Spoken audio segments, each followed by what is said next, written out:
Hello friends, Vardhan academy में आप सभी का स्वागत है। दोस्तों, जैसा कि आप सभी को पता है कि केवीएस पीआरटी की जो सीडीपी का पोर्शन है उसको कंप्लीट करवाने के लिए जो एनआईओएस डीएलएड की जितने भी बुक्स इंपॉर्टेंट हैं, ठीक है, उनकी यहाँ पे सीरीज चल रही है। इसमें आज की वीडियो में हम लोग फोर्थ पार्ट को पढ़ेंगे और आज का जो पोर्शन है वो बहुत ज़्यादा इंपॉर्टेंट है, क्योंकि इसमें देखिए क्या क्या हम लोग डिस्कस करेंगे। एक तो ये है राष्ट्रीय नीतियाँ हैं, ठीक है, 1986 1992, ठीक है। और यहाँ पर प्रारंभिक शिक्षा के सरोकार हैं, 8 वर्षीय प्रारंभिक शिक्षा प्रणाली की संरचना है, राष्ट्रीय पाठ्यचर्या रूपरेखा एनसीएफ है, ठीक है, मतलब एनसीएफ 2005 है। तो ये सारी चीज़ें आप सभी को पता ही है कि सिलेबस पे एग्जैक्ट ये चीज़ें दी गई हैं, ठीक है। तो इसी को अच्छे से पढ़ेंगे। और इसमें राष्ट्रीय शिक्षा नीति, जो नई शिक्षा नीति है 2020 वाली, वो नहीं है, वो आपको अलग से पढ़नी होगी और मैं अलग से आपको करवा दूंगा। लेकिन जो इसमें है उसको आज हम लोग शॉर्ट नोट्स के थ्रू यहाँ पे देख लेते हैं कि किस तरीके से चीज़ें इसमें दी गई, ठीक है।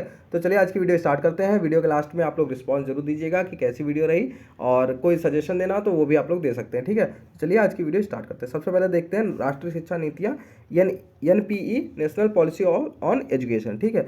ये 1968 वाली, सबसे पहले तो 1968 वाली इसको देख लेते हैं। पहली राष्ट्रीय शिक्षा नीति की घोषणा 1968 में की गई थी और राष्ट्रीय एकता और बृहद सांस्कृतिक तथा आर्थिक विकास को बढ़ावा देने के लिए आमूलचूल पुनर्रचना और समान शैक्षिक अवसरों की आवश्यकता को महसूस किया गया। इसका मुख्य उद्देश्य निम्न थे। इसके मुख्य उद्देश्य क्या थे? निःशुल्क तथा अनिवार्य शिक्षा। ये 1968 वाली बात हो रही है, ठीक है। इसमें क्या था?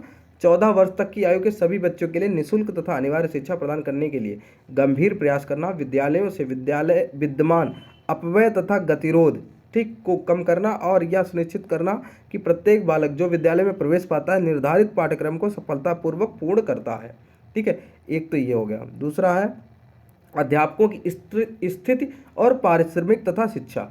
मतलब जो अध्यापक थे उनकी स्थिति मतलब थोड़ी सी बेहतर हो, और पारिश्रमिक का मतलब है उनको जो संतोषजनक पारिश्रमिक, मतलब उनकी सैलरी में थोड़ा सा उनको समाज में थोड़ा अच्छा स्थान मिले, इसलिए उनको पारिश्रमिक जो है वो संतोषजनक पारिश्रमिक भी दिया जाए, ठीक है। भाषाओं का विकास, क्षेत्रीय भाषाओं का विकास, माध्यमिक स्तर पर त्रिभाषा फार्मूला को प्रभावी रूप से कार्यान्वित करना। त्रिभाषा फार्मूला क्या है? ये आपका जो नई शिक्षा नीति 1968 के तहत, ठीक है। फिर है शैक्षिक अवसरों का समकरण। समकरण मतलब जैसे आप सभी को पता है कि पूरे देश में अलग अलग तरीके की शिक्षा, देखिए हम लोग पूरा देश कई पार्ट में बटा हुआ है, कोई साउथ है, नॉर्थ ईस्ट है, मतलब अलग अलग भाषा है, सब चीज़ें अलग हैं। तो ये कोशिश की जाए कि सबका एक जैसा मतलब जो शैक्षिक अवसर प्राप्त हों पूरे देश में, ठीक है। साक्षरता तथा प्रौढ़ शिक्षा को प्रचारित करना। इसके अलावा पुस्तकों का उत्पादन, बच्चों के लिए उच्च गुणवत्ता युक्त पुस्तकों का उत्पादन, विद्यालयों तथा विश्वविद्यालयों के लिए कम लागत की पुस्तकें उपलब्ध कराना, ये था टारगेट 1968 में। खेल कूद और क्रीड़ा और अंशकालिक शिक्षा पर पत्राचार पाठ्यक्रम। इसके बाद है, आप देखिए राष्ट्रीय शिक्षा नीति 1986। इसमें क्या था? इस नीति की विशेषता राष्ट्रीय एकता पर जोर तथा पाठ्यचर्या के 10 सारभाग तत्व हैं। ये तत्व सभी विषय क्षेत्रों में समाहित है तथा इस प्रकार अभिकल्पित किए गए हैं ताकि वे भारत की सर्वश्रेष्ठ सांस्कृतिक धरोहर, समतावादिता, लोकतंत्र तथा धर्मनिरपेक्षता, लिंग समानता, पर्यावरण संरक्षण, सामाजिक बाधाओं को हटाना, लघु परिवार मानकों का पालन, वैज्ञानिक अभिवृद्धि या प्रगति आदि मूल्यों को बढ़ावा दे, ठीक है। शीघ्र ही 1992 में इस नीति को संशोधित किया गया था, ठीक है। तो ये नीति 1986 में जो चीज़ें आई थी उसको कब संशोधित किया गया था? 1992 में, ठीक है। और फिर मुख्य लक्षण इसके क्या थे? सामान्य शैक्षिक संरचना, 10 अभ्यंतर तत्वों के साथ राष्ट्रीय पाठ्यचर्या रूपरेखा, मतलब ये एनसीएफ की बात की जा रही है। ये सभी के लिए समान शैक्षिक अवसर, प्रौढ़ शिक्षा को प्रोत्साहन, शिक्षा में वैज्ञानिक तथा प्रौद्योगिकी विकास को उपयोग, ऑपरेशन ब्लैक बोर्ड, ठीक है। इसके अलावा अधिगम के न्यूनतम स्तर, गति निर्धारक नवोदय विद्यालय, शिक्षा का व्यवसायीकरण, अध्यापक की स्थिति को उभारना, शिक्षा में उत्तरदायित्व, सामाजिक आर्थिक सांस्कृतिक तथा वातावरणीय मामले में बोध उत्पन्न करना, ठीक। इसके बाद है प्रारंभिक शिक्षा के सरोकार क्या थे? ठीक है, सरोकार इसमें थे निम्न पंजीयन, मतलब प्राथमिक विद्यालयों में कुल पंजीयन बहुत निम्न पाया गया, मतलब बहुत कम पाया गया।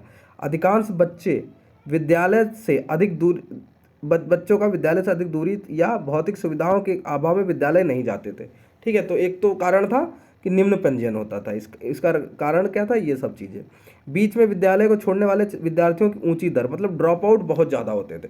मतलब पंजीयन होता था, मतलब रजिस्ट्रेशन होता था, थोड़े दिन पढ़ने जाते थे और किसी न किसी कारणवश वो विद्यार्थी जो है वो ड्रॉप आउट हो जाते थे, मतलब कॉलेज या स्कूल, सॉरी विद्यालय स्कूल जो है वो पूरा नहीं कंप्लीट कर पाते थे, ठीक है।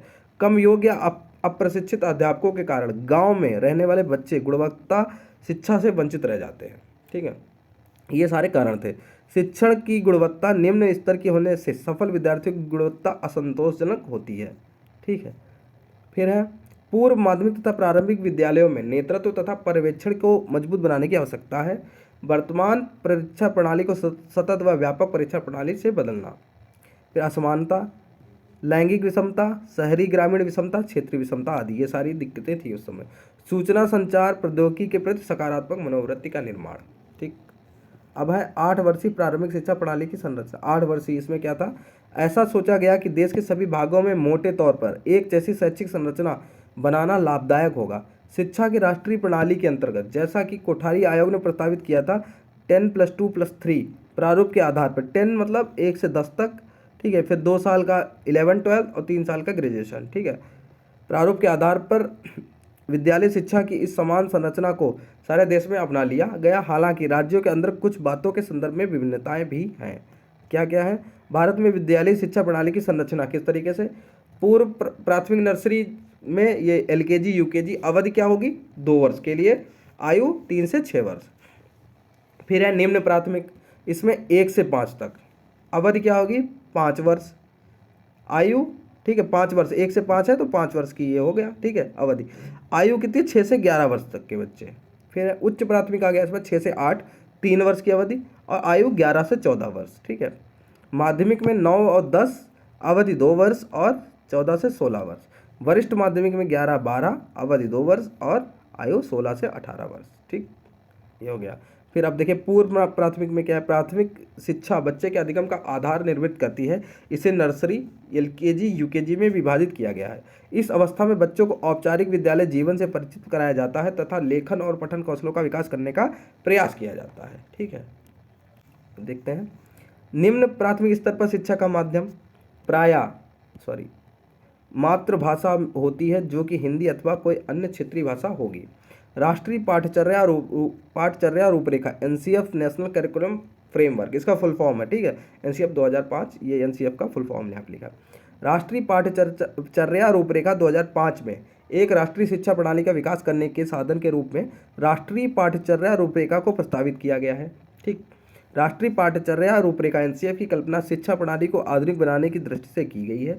राष्ट्रीय पाठचर्या रूपरेखा 2005 मुदालेर आयोग 1952, ठीक है, तथा कोठारी आयोग 1966 की संस्तुतियों का हवाला देता है तथा राष्ट्रीय पाठचर्या रूपरेखा 1975, 1988 तथा 2000 का पुनर्विलोकन या पुनर्निरीक्षण करता है। NCF ये सारी चीज़ें करता है। ठीक है, इसके निर्माण में सन 1993 में प्रकाशित रिपोर्ट लर्निंग विदाउट बर्डन मतलब बोझ मुक्त अधिगम, ठीक है, लर्निंग विदाउट बर्डन, ठीक है, बोझ मुक्त अधिगम तथा राष्ट्रीय शिक्षा नीति 1986 से पर्याप्त सहायता ली गई है।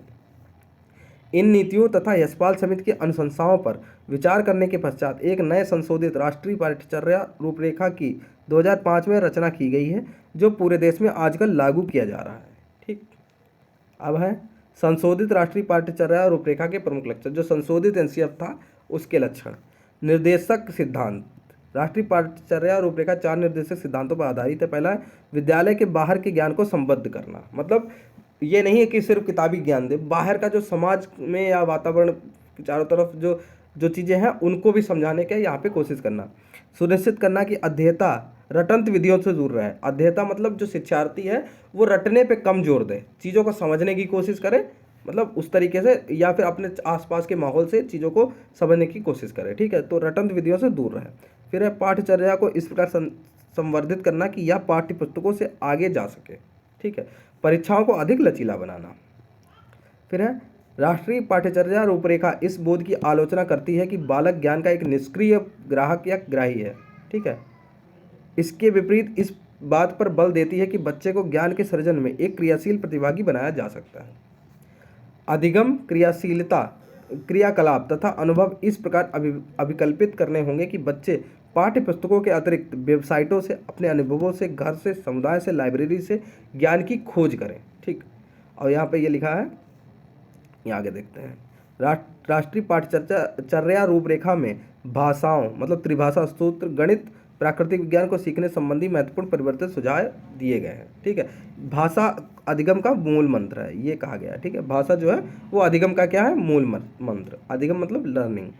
ठीक, अंग्रेजी, गणित तथा विज्ञान जैसे विषयों पर बल देते हुए विद्यालयों के पुस्तकालयों में, यहाँ पे गलत तरीका लिखा है, पुस्तकालयों, ठीक, कालयों, ठीक, पुस्तकालयों, प्रयोगशालाओं तथा वर्कशॉपों, कार्यशालाओं को सुधारने की आवश्यकता है ताकि बाह्य परीक्षाओं के बोझ को कम करते हुए प्रयोग आधारित अध्यापन की संस्कृति को बढ़ावा दिया जा सके।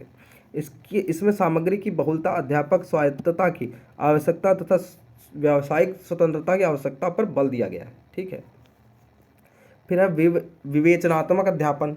इसमें क्या है, समालोचनात्मक, विवेचनात्मक अध्यापन राजनीतिक, सामाजिक, आर्थिक तथा नैतिक पक्षों से जुड़े मामलों पर विवेचित रूप से चिंतन करने का अवसर प्रदान करता है। समालोचनात्मक अध्यापन सामूहिक निर्णय प्रक्रिया को सुगम बनाता है और इस कार्य को संपादित करने के लिए खुली चर्चाओं तथा बहुविचारों को महत्व देता है, उन्हें प्रोत्साहित करता है तथा एक ऐसी पाठ्यचर्या का निर्माण करता है जो इन परिस्थितियों के प्रति संवेदनशील हो। ठीक है, लास्ट है, थोड़ा सा और है। ठीक है, इसमें है प्रारंभिक विद्यालय पाठ्यचर्या के लिए निहितार्थ। इसमें क्या है, शैक्षिक परिदृश्य पर उभरे हुए इन परिवर्तनों के फलस्वरूप तथा शिक्षा के अधिकार, राइट टू एजुकेशन, ठीक है, जो एक्ट है राइट टू एजुकेशन, ये कब आया था, 2009 में, ठीक, को सभी राज्यों में लागू करने के कारण देश भर के सभी स्तरों पर तत्काल कार्रवाई कर दी गई। राष्ट्रीय पाठ्यचर्या रूपरेखा के दिशा निर्देशों का अनुसरण करते हुए लगभग सभी राज्यों में एक नई पाठ्यचर्या का निर्माण किया गया तथा उसे लागू किया गया। साथ ही साथ एनसीईआरटी में सभी विषयों पर नई पाठ्य पुस्तकें तैयार की जो इन शैक्षिक सुधारों, दर्शन तथा पद्धति पर आधारित थी। प्रारंभिक स्तर पर परीक्षाएं समाप्त कर दी गई तथा सीसीई व्यापक तथा सतत मूल्यांकन की पद्धति को लागू किया गया। अध्यापन अधिगम प्रक्रिया में सूचना एवं संचार प्रौद्योगिकी मतलब आईसीटी को अधिक महत्व दिया जा रहा है। पाठ्यचर्या को संपादित करने की कुल अवधि 200 दिन निर्धारित की गई है। एनसीएफ में अध्यापकों के नई भूमिकाओं तथा नए उत्तरदायित्व की कल्पना की और उनके प्रशिक्षण के लिए बहुत सारे सुझाव दिए हैं। ठीक है, तो ये था इसमें जो हमारा सेकंड, आप यहाँ पर देख सकते हैं सेकंड यूनिट है, वो भी अब हमारे यहाँ पे कंप्लीट हो गए। 2 यूनिट यहाँ पे कंप्लीट हो गई हैं, जो 501 वाला पाठ्यक्रम है उसमें। ठीक है, इसमें 2 और हैं और फिर जो सेकंड 502 जो पाठ्यक्रम है वो आप लोगों के लिए बहुत इंपॉर्टेंट है। ठीक है, ये सारी चीज़ें काफ़ी इंपॉर्टेंट है, आप सभी को पता है। एनसीएफ और नई शिक्षा नीति भी आपके में पूछी जाएगी। ठीक है, तो दोस्तों आज की वीडियो में सिर्फ इतना ही। आपके मन में कोई सवाल हो तो आप लोग कमेंट बॉक्स में पूछ सकते हैं। इसके अलावा कोई आपको सजेशन देना हो, कोई चीज़ हो तो आप लोग कमेंट बॉक्स में पूछ सकते हैं या कह सकते हैं। ठीक है, तो दोस्तों आज की वीडियो में सिर्फ इतना ही। मिलते हैं अपनी नेक्स्ट वीडियो में, तब तक के लिए नमस्कार।